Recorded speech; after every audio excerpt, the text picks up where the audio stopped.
Քննարկում ենք հարց համար 10 անշարժ գույք ամրացնելու մասին հարցը։ Զեկուցող տարածքային կառավարման եւ ենթակառուցվածքների նախարար Դավիթ Խուդայցյան։ Համեցեք, պարոն Խուդայցյան։ Շնորհակալ եմ, մեծարգո վարչապետ, հարգելի գործընկերներ, ձեր քննարկման եմ ներկայացնում անշարժ գույք ամրացնելու մասին կառավարության որոշման նախագիծը։ Նախագծով առաջարկում է Հայաստանի Հանրապետության սեփականությունը հանդիսացող Երևան քաղաքի կենտրոն վարչական շրջանի Աղայան փողոցի 7 շենքի 97 նկուղ հասցեում գտնվող ընդհանուր 51.9 քառակուսիմետր մակերեսով գույքը ամրացնել տարածքային կառավարման եւ ենթակառուցվածքների նախարարության պետական գույքի կառավարման կոմիտեին։ Գույքը Հայաստանի Հանրապետությանն է վերադարձվել հակակոռուպցիոն դատարանի կողմից կայացված վճռի հիման վրա գլխավոր դատախազության հայցերով գույքի նկատմամբ արդեն իսկ գրանցված է Հայաստանի Հանրապետության սեփականության իրավունքը, խնդրում եմ հաստատել։ Տիկին Վարդապետյան, ինչ ունեք ավելացնելու համեցեք։ Շնորհակալություն, մեծարգո վարչապետ, կառավարության հարգելի անդամներ, գլխավոր դատախազության պետական շահերի պաշտպանության վարչությունը 2026 թվականի հունվարի 23-ին հայցադիմում էր ներկայացրել հակակոռուպցիոն դատարան ընդդեմ քաղաքաշինության կոմիտեի քաղաքաշինական ծրագրերի փորձագիտական կենտրոն բաց բաժնետիրական ընկերության իրավաբանական անձի եւ քաղաքաշինության նախկին նախարար Վարդան Վարդանյանի 2008 թվականի դեկտեմբերի 27-ին կնքված անշարժ գույքի առողջարքի պայմանագիրն անվավեր ճանաչելու եւ անվավերության հետևանքներ կիրառելու պահանջով։ Քաղաքաշինության կոմիտեի քաղաքաշինական ծրագրերի փորձագիտական կենտրոն բաց բաժնետիրական ընկերությունը որպես պատասխանող ներգրավվել էր այն պատճառով, որ հանդիսացել էր 2008 թվականին առողջարքի պայմանագրի կողմ հանդիսացած սեյսմակայուն շինարարության եւ կառուցվածքների պահպանման հայկական գիտահետազոտական ինստիտուտ բաց բաժնետիրական ընկերության իրավահաջորդը։ Հայցի քննության ընթացքում առաջարկվել էր հաշտության համաձայնություն, որը դատարանի 2026 թվականի ապրիլի 14-ի վճռով հաստատվել է։ Դատարանի կողմից հաստատված եւ օրինական ուժի մեջ մտած հաշտության համաձայնությամբ 2026 թվականի հունիսի 6-ին Հայաստանի Հանրապետության սեփականության իրավունքն է գրանցվել Երևան քաղաքի կենտրոն վարչական շրջանի Աղայան փողոցի 7 շենքի 51.9 քառակուսիմետր մակերեսով թիվ 97 տարածքի եւ 0.08 հեկտար մակերեսով հողամասի նկատմամբ։ Մեծարգո վարչապետ, սա հերթական գույքերից մեկն է եւ եթե ժամանակ ունենք, կարճ կանդրադառնամ ոչ միայն Երևան քաղաքում, այլև մարզերում վերջին 2 տարիների ընթացքում կատարված աշխատանքներին պետական շահերի պաշտպանության ոլորտում։ Քիչ առաջ հաստատելով սուբվենցիոն ծրագրերը մենք խոսեցինք զբոսայգիների, պուրակների եւ կանաչ տարածքների մասին, անդրադառնամ այն տարածքներին, որոնք վերադարձվել են այս գործառույթի շրջանակներում։ 2025-26 թվականներին Սյունիքի մարզում պետական համայնքային շահերի պաշտպանության լիազորության շրջանակում դատախազական ներգործության արդյունքում Սիսիան համայնքի տիրապետմանն է վերադարձվել մայիսի 28 զբոսայգում գտնվող 5 հողատարածք 3153 քառակուսիմետր տարածքով։ Կապան համայնքի տիրապետմանն է վերադարձվել Վազգեն Սարգսյանի անվան զբոսայգում գտնվող 3 հողատարածք 687 քառակուսիմետր մակերեսով։ Տավուշի մարզում կրկին պետական համայնքային շահերի պաշտպանության լիազորության շրջանակում դատախազության հայցերի եւ դատախազական ներգործության միջոցների արդյունքում Իջևան համայնքի տիրապետմանն է վերադարձվել Իջևանի քաղաքային զբոսայգում գտնվող 16 հողատարածք 5260.7 քառակուսիմետր մակերեսով։ Զբոսայգում, պարոն վարչապետ, դեռևս կառուցապատված տարածքներ կան, որոնք ուսումնասիրության առարկա են հանդիսանում եւ առաջիկայում չեմ բացառում, որ այս տարածքների վերաբերյալ եւս հայցեր կներկայացվեն դատարան։ Բացի այդ, Դիլիջան համայնքի տիրապետմանն է վերադարձվել 67 հեկտար մակերեսով հատուկ պահպանվող տարածքներ նպատակային եւ բնապահպանական գործառնական նշանակությամբ հողամաս, որի շուկայական մոտարկված կադաստրային արժեքը 4 միլիարդ 579 միլիոն դրամ է։ Եթե վերածենք ամերիկյան դոլարի, մոտավորապես 12 միլիոն 436 հազար դոլար։ Արարատի մարզում կրկին այս գործառույթի շրջանակում Արտաշատ համայնքի տիրապետմանն է վերադարձվել Քաղցրաշեն բնակավայրի Շահումյան փողոցի պուրակում գտնվող 2 հողատարածք 250 քառակուսիմետր մակերեսով։ Մեր ունեցած տեղեկություններով համայնքի ֆինանսավորմամբ պուրակում բարեկարգման աշխատանքները ավարտվել են։ Արադ համայնքի տիրապետմանն է վերադարձվել քաղաքային զբոսայգում գտնվող 4 հողատարածք 4601 քառակուսի մետր մակերեսով։ Արադի զբոսայգում եւս պարոն վարչապետ ունենք հողատարածքներ, որոնք հայցերի առարկաներ են եւ առաջիկայում եւս կառուցապատումներ կան, որոնք դադարեցնելու ուղղությամբ կատարված աշխատանքների արդյունքում կներկայացնեն հայցեր։ Հիմնականում մենք գործ ունենք նախկին պաշտոնատար անձանց հետ, ովքեր իրականացրել են, կարելի ասել, հողազավթումներ։ Դատախազությունը տեղեկացրել էր նաև, որ դատախազական ներգործության արդյունքում Հայաստանի Հանրապետության տիրապետմանն են վերադարձվել Արադ մարզի համայնքի վարչական շրջաններից դուրս գտնվող պետական սեփականություն հանդիսացող բնապահպանական հողերից 60 միլիարդ 553 միլիոն դրամ արժեքով շուրջ 5330 հեկտար մակերեսով հողատարածքներ։ Սրանք 65 գույքային միավորներ էին, հիմնականում արգելոցային տարածքում Խոսրովի անտառում։ Հողամասերի նկատմամբ դադարեցվել է Կենդանիների աշխարհ սահմանափակ պատասխանատվությամբ ընկերության անհատույց օգտագործման իրավունքի պետական գրանցումը։ Մենք այս ուղղությամբ պարոն վարչապետ շարունակեցինք ուսումնասիրությունները եւ պարզել ենք, որ կան էլի հողատարածքներ, որոնք հաշվարկվում են հեկտարներով, որոնք շարունակում են գտնվել այս ընկերության անհատույց օգտագործման իրավունքի ներքո,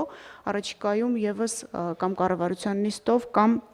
այլ ձևաչափով կներկայացնենք, թե ինչ աշխատանքներ են կատարել եւ ինչ վերականգնումներ ունենք այս ուղղությամբ։ Գեղարքունիքի մարզում պետական համայնքային շահերի պաշտպանության լիազորության շրջանակում դատախազական ներգործության արդյունքում Հայաստանի Հանրապետության տիրապետմանն է վերադարձվել Սևանի ափամերձ տարածքում գտնվող 6 հողատարածք։ Մենք խոսում ենք Սևանի շուրջ ճանապարհների բարեկարգման մասին։ Մենք այս ուղղությամբ աշխատանքները շարունակում ենք, որպեսզի ափամերձ տարածքը եւս ազատ լինի ապօրինի կառուցապատումից։ Այս պահին 6 հողատարածք 5.7 հեկտար մակերեսով։ Բացի այդ, տեղեկացնում ենք պարբերաբար քանդման աշխատանքների մասին, որ իրականացնում ենք Սևանի բացարձակ նիշից ցածր հատվածներում։ Ուղղակի տեղեկացնեմ, որ 2025 թվականի դեկտեմբերից մինչ 26 թվականի հուլիսի 1-ը Սևանա լճի ափամերձ բացարձակ նիշից ցածր 68 հողամասերում ապամոնտաժվել է ապօրինի կառուցված 201 շենք-շինություն, Սևան ազգային պարկ ՊՈԱԿ-ի կողմից դադարեցվել լուծվել է 2 պայմանագիր։ Ապամոնտաժման աշխատանքները ժամանակավորապես կասեցվել են պայմանավորված լողափնյա սեզոնով, բայց սեզոնը դադարելուց հետո աշխատանքները կշարունակենք։ Կոտայքի մարզում պետական համայնքային շահերի պաշտպանության լիազորության շրջանակում դատախազության հայցի բավարարման արդյունքում Հայաստանի Հանրապետության սեփականության իրավունքն է վերականգնվել Ծաղկաձոր համայնքում գտնվող շուրջ 2 հեկտար մակերեսով հողամասի նկատմամբ։ Լոռու մարզում կրկին այս գործառույթի շրջանակներում աշխատանքներ են տարվում Հրանտ Մաթևոսյանի անվան զբոսայգին Վանաձոր համայնքին վերադարձնելու ուղղությամբ այս պահին Փաստացի համայնքին վերադարձվել է 4451.7 քառակուսի մետր մակերեսով տարածք, որը 13 հողատարածքների հանրագումարն է կրկին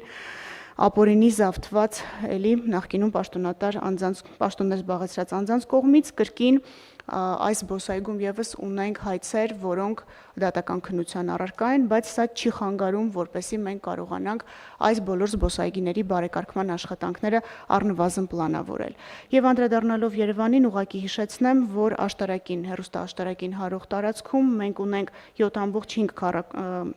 հեկտար մակերեսով 6 հողամաս վերադարձված, որոնց շուկայական մոտարկված արժեքը 3 միլիարդ 382 միլիոն դրամ է։ Այս պահին շրջակա միջավայրի նախարարության հետ աշխատանքներ են իրականացվում, որպեսզի, ինչպես մի քանի անգամ քննարկվելության նիստում, մենք ունենանք քաղաքային անտառ, եթե ճիշտ ենք հասկացել կառավարության նիստի քննարկման արդյունքները։ Եվ վերջերս նաև ունենք մի շարք բավարարված վճիռներ, պարոն վարչապետ, ապօրինի ծագում ունեցող գույքի բռնագանձման գործառույթի շրջանակներում։ Այն ինչ որ դուք միջև էս պահը թվարկեցիք, բարձրավոր օրինակ Վանաձորի զբոսայգու հատվածում դա ամբողջ զբոսայգուն չէր, մի քանի կտորներ, բայց այն ինչ որ թվարկեցիք արդեն ավարտված process է, ճիշտ է, այս ճիշտ եմ հասկանում։ Այն ինչ որ առաջին հատվածում ասցիք, այսինքն դա արդեն կայացած փաստ է, որ վերադարձված է։ Պարոն վարչապետ, բացառություն են կազմում Լոռու մարզի Հրանտ Մաթևոսյանի անվան այգին, Արատի մարզի քաղաքային զբոսայգին, որոնց մի քանի տարածքներով հայցեր ունենք, եւ Կապանի զբոսայգին, որը ընթացքի մեջ է, Վազգեն Սարգսյանի անվան զբոսայգու մասին է խոսքը, դրանք դատական process-ների մասին է խոսքը, ուղղակի ժամանակի հարց է։ Շատ լավ։ Այստեղ ես երկու հարց եմ ուզում ուշադրություն հրավիրել։ Շատ կարևոր է վերադարձված գույքերի հետագա ճակատագիրը։ Այս օրինակ առավոտյան ես մի տարօրինակ նամակ եմ ստացել քաղաքացուց, ով ասում է, որ այն գույքը, որը վերադարձվել է համայնքին, հիմա իր ունեցած տեղեկություններով համայնքը ուզում է էլի հատկացնի այն մարդուց ումից վերցվել է։ Ես իհարկե նամակը վերահասցեագրել եմ, սա պետքա մենք մեխանիզմներ ունենանք, որ բացառենք, թե չէ ինչքան ենք անընդհատ իրանք տալու են, մենք հետ ենք բերելու, իրանք տալու են, մենք հետ ենք բերելու, սենց չի լինի։ Երկրորդը, քանի որ գույքի ծավալները մեծանում է, պարոն Խաչատրյան, ես կարծում եմ, որ մենք մի պլատֆորմ պետք է ունենանք, որտեղ որը ամբողջը գույքերը կառավարենք այդ տրամաբանությամբ։ Որովհետև եթե հիմա այգին արդեն դե յուրե վերադարձվել է, շատ կարևոր է, որ շատ արագ այնտեղ բարեկարգման աշխատանքներ տեղի ունենան, որովհետև մենակ այն չլինի, որ փաստացի վերադարձա, սկզբունքային հարց է, դա բոլոր առաջնահերթությունների առաջնահերթություն պետք է դառնա հանրային տարածքների։ Իսկ այնտեղ մենք արդեն ունենք բնակարաններ, տենց տարածք, պետք է հասկանանք ինչ ենք անելու դա, ոնց ենք օգտագործելու եւ գուցե ինչ որ կարգ է պետք ընդունել կամ հայեցակարգ է պետք ընդունել, իսկ ավելի խոշոր բաները այդ արդեն մենք պետքա պարզավոր։ Հիմա օրինակ իհարկե տարբեր մեխանիզմներով են։ Հիմա ես սաուն անցում կատարեմ մեր հաշվառման խնդրին։ Օրինակ մենք այսօր ունենք մի քանի մեխանիզմներ։ Դրանցից մեկը ապօրինի գույքի բռնագանձման համակարգն է, որով արդեն օրինական ուժի մեջ մտած դատավճիռներ ունենք 2 հատ, մյուսը պետական եւ համայնքային շահերի պաշտպանության մեխանիզմն է, երրորդը ընթացիկ քրեական գործերով դատավճիռների արդյունքում։ Այս երեքը պարզ է, բայց մենք ունենք նաեւ այլ մեխանիզմներ, որոնցով մասնավորապես լինում է, որ բանակցելով, ասենք այգիների դեպքում հատկապես վերադարձվում է համայնքին։ Դա ոչ միտեղ չի հաշվառվում։ Այստեղ մի հատ հաշվառման հարցն էլ պետք է հասկանանք, որովհետև այգիներ կա, որ տենց բանակցելով վերադարձվել են, այնտեղ այգիներում ներդրումներ արվել են, բայց մեր ոչ մի հաշվետվության, ոչ մի հաշվառման մեջ չի երևում։ Էս էլ է պետք անել։ Երկրորդը մենք հայեցակարգային առումով հիմա մենք ունենք կրիտիկական ենթակառուցվածքներ, այլ մեխանիզմներ էլ կան, որի շրջանակում հեծի հետ կապված process-ներն ենք տանում, բայց կան նաև օրինակ խոշոր ձեռնարկություններ, որոնք պետք է վերադարձվեն, բայց մտածելով այդ խոշոր ձեռնարկություն, հեծի պարագայում մենք հայեցակարգային մակարդակում կողմնորոշվել ենք, դա լինելու է պետական սեփականություն, որը հանձնվելու է հավատարմագրված կառավարման, այս պարզ է, բայց արտադրական ձեռնարկություններ, որոնք կլինեն, ես չեմ կարծում, որ մենք դա պետքա պահենք կառավարման ներքո, որտեղ խնդիր կլինի, դա պետքա մենք թափանցիկ մրցույթներով մասնավորեցնենք անպայման, իհարկե կառավարության որոշակի տնօրենների խորհրդում տեղ ունենալու համար ինչ-որ բաժնեմաս մենք կարողանանք պահել, այսինքն սրանք հարցեր են, որոնց շուրջ մենք պետքա կողմնորոշվենք եւ դասակարգենք եւ գնանք առաջ, բայց այստեղ գալիս է հաջորդ կարևոր հարցը, որի հետ կապված երեք քննարկում ենք ունեցել, առաջիկա մեր անելիքները։ Կառավարության ծրագրում նախատեսում ենք ունենալ, թե ինչ, ներողություն, մի հատված, որ վարձակալությունից փաստացի սեփականաշնորհում դե յուրե վարձակալությունից վերադարձվող արդեն հազարավոր նույնիսկ հեկտարներով տարածքներ կան, այս էլ մեր հաշվառումներով պետք է ինչ-որ ձևով հասկանանք ոնց է, այսինքն դե յուրե սեփականաշնորհված չէր, բայց ասենք 100 տարով վարձակալության էր տված ինչ-որ չնչին կոպեկներով, դա էլ է ապօրինի գույքա, որը մենք վերադարձնում ենք, այդտեղ էլ պետք է հասկանանք ինչ պետք է անենք։ Հիմա առաջիկայում մենք կառավարության ծրագրի մեջ ուզում ենք մեր առաջ խնդիր դնենք եւ իմ պատկերացումն ունենա, որ այս մեխանիզմներով 2026-ից 2031 թվականը պետք է շուրջ $2 միլիարդ գույք վերադարձվի։ Ես սա իրատեսական եմ համարում ինչու, որովհետեւ մենք նախորդող շրջանում երեք այդպիսի հարց հնչեց, որ նախորդ 8 տարում ինչքան ենք վերադարձրել, հաջորդ 8 տարում ինչքան ենք վերադարձրել։ Ես այդտեղ հարցին չեմ վերաբերվում զուտ դե յուրե, ես հարցին վերաբերվում եմ դե ֆակտո, որովհետև հիմա մեր վերադարձած գույքերի մեջ օրինակ չկային, որ մենք հիմա Զանգեզուրի պղնձամոլիբդենային կոմբինատում փայաբաժին ունենք եւ այլն եւ այդպես շարունակ։ Բայց նաեւ ուրիշ խնդիր կա, որ ըստ էության ապօրինի գույքի բռնագանձման համակարգի առաջին վճիռա թե դատավճիռա թե Դատավճիռ, թե վճիռ։ Վճիռ բան վարչապետ։ Վճիռ, առաջին վճիռը օրինական ուժի մեջ մտել է 2026 թվականին, թե 25-ի վերջում։ Մենք երկու վճիռ ունենք օրինական ուժի մեջ մտած, պարոն վարչապետ, 2025 եւ 2026 թվականներին։ Այսինքն առաջինը 25-ին է մտել, այսինքն այդ համակարգը լիարժեք նոր սկսել է գործել, որովհետև գիտեք, այդ ընթացքում սահմանադրական դատանի որոշում եղավ, որոշակի փոփոխություններ եղան, այսինքն դա նորմալ է, որ հիմա իրականում նոր սկսելու է լիարժեք այդ համակարգը գործել, եւ մենք խնդիրը Տիկին Վարդապետյան ձևակերպում ենք հետեւյալ կերպ։ Իհարկե դա միայն դատախազության մասով չի եւ քննչական մարմինների մասով չի, որովհետեւ այն մյուս մեխանիզմներն էլ կառավարությունը այլ լծակներ էլ ունի։ Մենք խնդիրը ձևակերպելու ենք հետեւյալ կերպ։ 2026-ից 2031 թվականը 2 միլիարդ դոլարի ապօրինի օտարված գույք պետքա վերադարձվի Հայաստանի Հանրապետությանը կամ համայնքներին։ Սա շատ իրատեսական խնդիր է, առավել եւս այն process-ները, որ մենք ընտրություններից հետո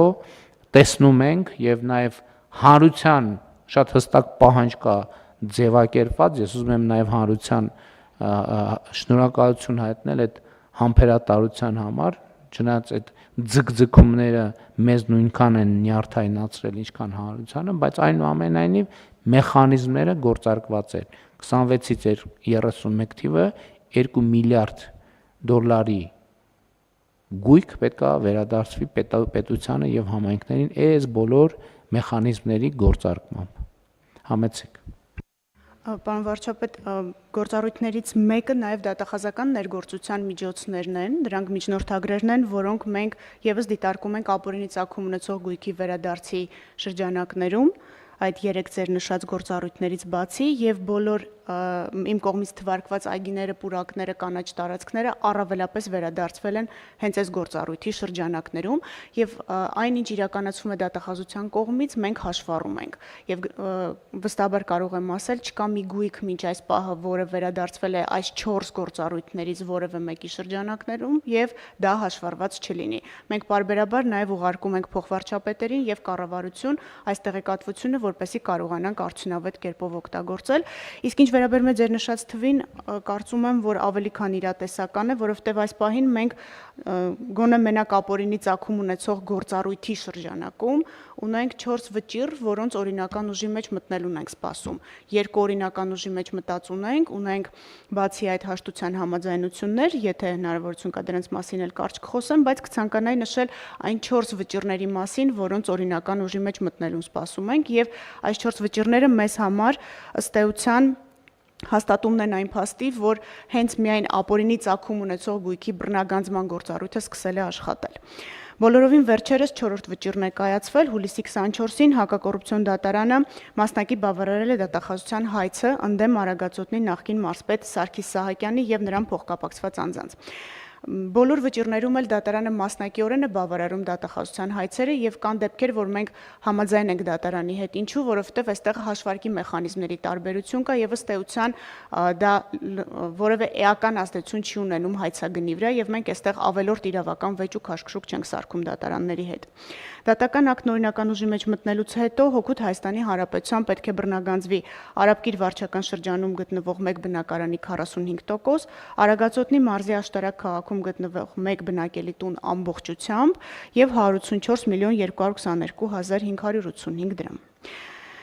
Իմ նշած 3 այլ վճիռներից 2026 թվականի հուլիսի 3-ին կայացված վճիռն է հակակոռուպցիոն դատարանի ընդդեմ 3-րդ նախագահ Սերժ Սարգսյանի եւ նրան փոխկապակցված անձանց։ Դատական ակտն օրինական ուժի մեջ մտնելուց հետո հօգուտ Հայաստանի Հանրապետության ենթակա է բռնագանձման։ Երևան քաղաքում գտնվող 3 անշարժ գույք, որոնցից մեկը կբռնագանձվի ամբողջությամբ, 2 գույքերի ապօրինի գնահատված մասերն են, բանկում ներդրված 202 միլիոն 998 հազար դրամ ավանդները, դրանցից կուտակված 74 միլիոն 716 հազար դրամ տոկոսագումարները, ինչպես նաև 352 միլիոն 438 հազար դրամ։ Մյուս վճիռը 2026 թվականի հունիսի 5-ին է կայացվել, ընդդեմ Հրազդանի նախկին քաղաքապետ Արամ Դանիելյանի եւ նրան փոխկապակցված անձանց դատական ակտն օրինական ուժի մեջ մտնելուց հետո Հօգուտ Հայաստանի Հանրապետության պետք է բռնագանձվի 8 անշարժ գույք, որոնցից 4-ը կբռնագանձվեն ամբողջությամբ, մյուս 4-ը ապօրինի ճանաչված մասով, 1 իրավաբանական անձում 50% մասնակցություն, 2 տրանսպորտային միջոց, 2 անշարժ գույք եւ 1 տրանսպորտային միջոցի բռնագանձման անհնարինությամբ պայմանավորված դրանց արժեքը, ինչպես նաեւ 85 միլիոն 430 հազար դրամ։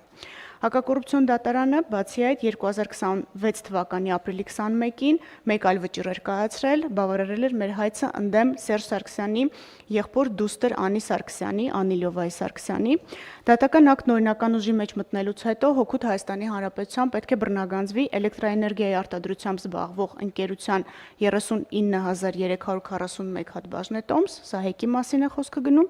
864,000 ամերիկյան դոլար ավանդ, 10 միլիոն 200 հազար դրամ, 4853 եվրո, 2 միլիոն 643 հազար դրամ։ Նաև 2025 թվականին բավարարված մեկ վճիռ ունենք հոկտեմբերի 10-ին ընդդեմ Ազգային ժողովի նախկին падգամավոր Մանվել Գրիգորյանի ժառանգների եւ նրան փոխկապակցված անձանց։ Դատական ակտն օրինական ուժի մեջ մտնելուց հետո Հօգուտ Հայաստանի Հանրապետության ենթակա է բռնագանձման 9 անշարժ եւ 6 շարժական գույք, 1 իրավաբանական անձում մասնակցություն 340 միլիոն դրամ։ Ինչպես դուք նշեցիք, գույքերը գնալով շատանում են, այդ թվում բնակարաններ, բնակելի տներ, առանձնատներ, որոնց կառավարման կարգը օր առաջ անհրաժեշտ է մշակել։ Մենք այս պահին ունենք 2 առանձնատուն, որոնք վերադարձվել են Հայաստանի Հանրապետությանը, վերջնական օրինական ուժի մեջ մտած դատական ակտերով։ Բացի այդ, մենք ունենք մի շարք հաշտություններ եւ ընդհանուր առմամբ այս պահին վերադարձված գույքի արժեքը միայն ապօրինի ծագում ունեցող գույքի բռնագանձման գործառույթով 6 միլիարդ 300 միլիոն դրամ է։ Էլի անդրադառնալով այն ուղենիշին, որ սահմանել եք 2026-31 թվերի համար, նշեմ, որ այս պահին միայն ապօրինի ծագում ունեցող գույքով ունենք 172 հայց դատարանում, 2-ը վարույթ ընդունելուն սպասում ենք, մեր ընդհանուր հայցագինը 628 միլիարդ 600 միլիոն դրամ է։ Բացի այս, մենք պահանջում ենք 1486 անշարժ գույք, 371 շարժական գույք, 464 իրավաբանական անձում մասնակցություն, ինչպես նաև դրամական միջոցներ, որոնց ընդհանուր չափը կազմում է 464 միլիարդ 600 միլիոն դրամ։ Այնպես որ սահմանած ուղենիշը կարծում եմ իրատեսական է։ Շնորհակալություն։ Շնորհակալ եմ։ Հարգելի գործընկերներ, այժմ առաջարկում եմ քվեարկության դնել հարց համար 10-ը, ովքեր են դեմ որոշման ընդունմանը, դեմ չկա, որոշումն ընդունված է։